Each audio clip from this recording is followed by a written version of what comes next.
Bismillahirrahmanirrahim. Assalamualaikum warahmatullahi wabarakatuh. Alhamdulillahilladzi arsala rasulahu bil huda wa dinil haqq liyudhhirahu 'ala dini kullih walau karihal kafirun. Asyhadu an la ilaha illallah wahdahu la syarika lahu wa asyhadu anna Muhammadan 'abduhu wa rasuluh. Allahumma shalli 'ala sayyidina Muhammadin wa 'ala alihi wa sahbihi ajmain wa man tabi'ahum bi ihsani ila yaumiddin, amma ba'du. Usikum wa nafsi bitaqwallah faqad fazal muttaqun. A'udzu billahi minasy syaithanir rajim. Bismillahirrahmanirrahim. Laqad kana lakum fi Rasulillahi uswatun hasanah. Shadaqallahul Azim wa shadaqar Rasulul Karim. Marilah kita memanjatkan puji dan syukur kepada Allah Subhanahu wa taala yang selalu memberikan rahmat dan karunia-Nya serta memberikan kasih sayang pada kita semua.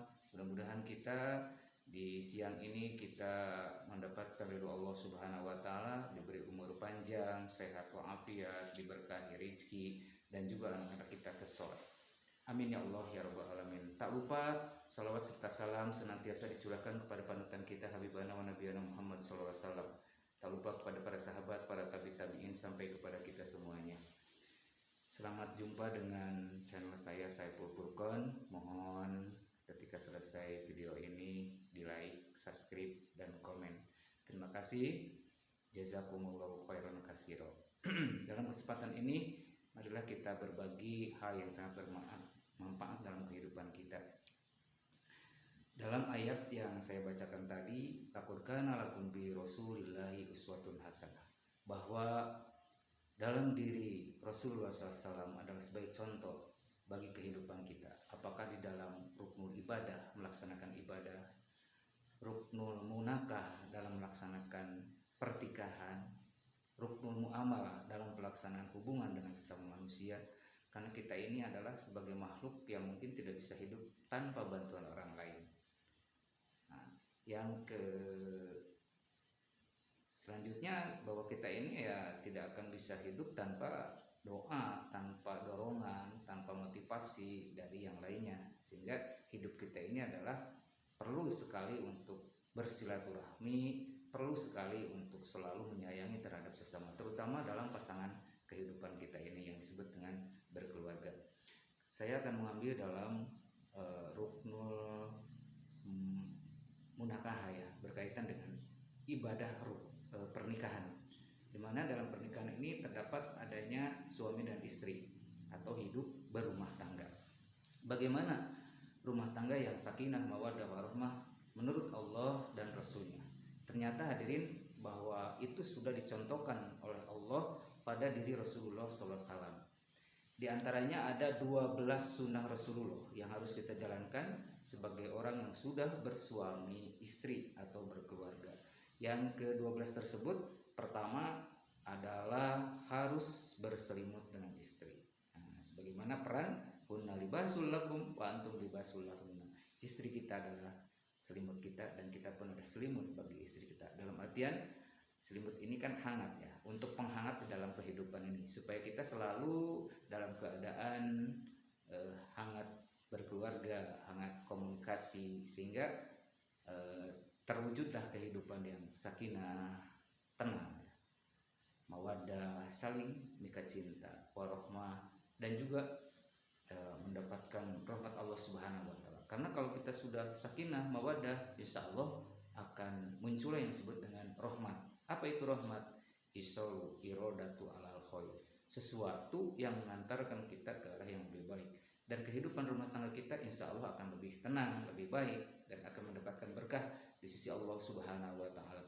Yang kedua adalah makan dan minum bersama. Nah ini ya kita jarang, kecuali kalau kita dalam satu tempat gitu ya. Nah ini harus diusahakan bahwa kita harus selalu bersama dengan istri, makan dan minum, kecuali mungkin kita kalau lagi bekerja. Nah, dalam satu waktu tertentu ya kita ajaklah pasangan kita untuk selalu bersama.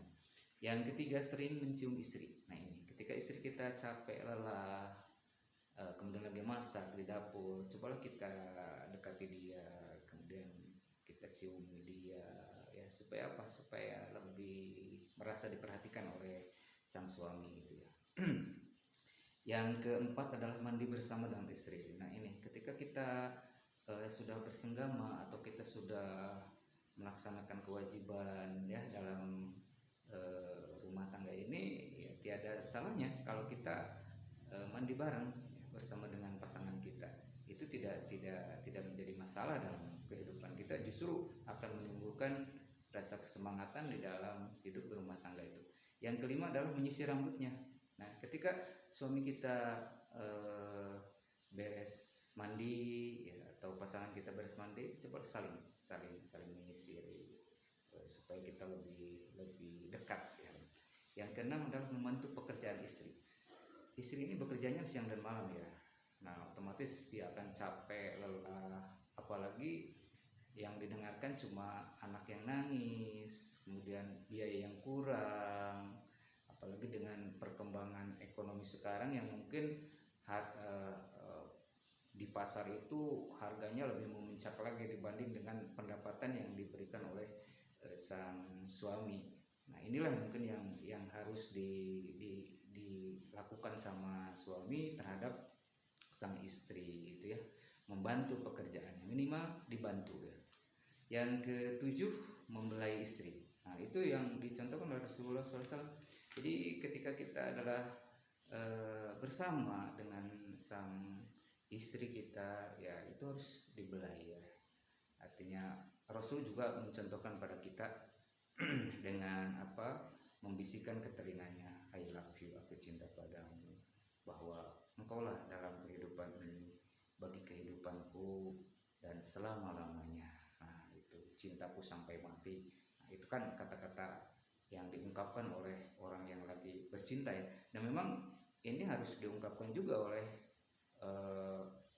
orang yang sudah berkeluarga ya. Saling mencintai, saling menyayangi, insya Allah akan mendatangkan rizki ya. Rizki yang Allah sudah mengingatkan, alaiha jannatu'an, bahwa aku akan mengalirkan rizki yang berlimpah kepada satu keluarga kalau memang keluarganya itu selalu bersama ya. Sakinah, mawaddah, warahmah itu akan terwujud.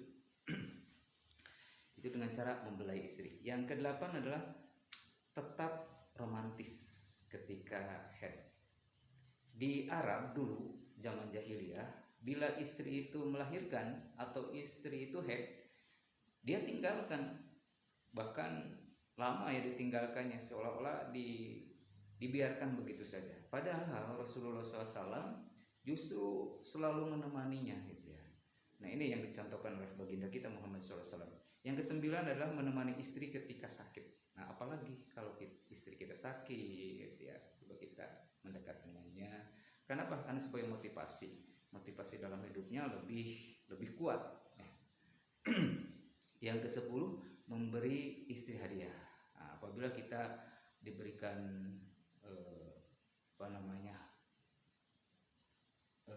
ilmu yang banyak, harta juga yang melimpah ya, sekali-kali atau juga khususkan ya dalam sebulan sekali, setahun sekali, hadiah pernikahan, hadiah ulang tahun, hadiah apa saja yang bisa memotivasi istri kita ini lebih mencintai kita, lebih romantis di dalam hidup kita. Yang ke-11 adalah mengajak istri ketika keluar kota. Nah, apabila kita mau pergi berwisata, ajaklah dia, karena akan merasa terhormati, akan merasa disayangi, akan merasa akan merasa selalu dilindungi oleh pasangannya. Yang ke-12 adalah mendinginkan kemarahannya ketika istri marah ya, dengan cara kemesraan. Nah, karena kalau sama-sama ya, istri lagi marah, kita marah, nah, tidak akan terjadi solusi. Maka solusinya adalah ketika istri kita marah, maka si suami itu ya lebih baik dia mendinginkannya dengan cara apapun yang bisa dilakukan oleh sang suami kepada istri, sehingga terwujudlah kehidupan yang sakinah mawaddah warahmah. Marilah di akhir pertemuan ini kita berdoa, mudah-mudahan istri kita ya selalu soleh, begitupun kita sebagai suami soleh, karena kalau pasangan itu soleh, insya Allah akan melahirkan buah yang sangat soleh dan solihah, sebagaimana yang terungkap di dalam doa, Rabbana atina fid dunya hasanah wa fil akhirati hasanah wa qina adzabannar. Ya Allah, berikan yang terbaik untuk hidup kita di dunia dan hidup kita di akhirat, jauhkanlah kita dari siksa api neraka.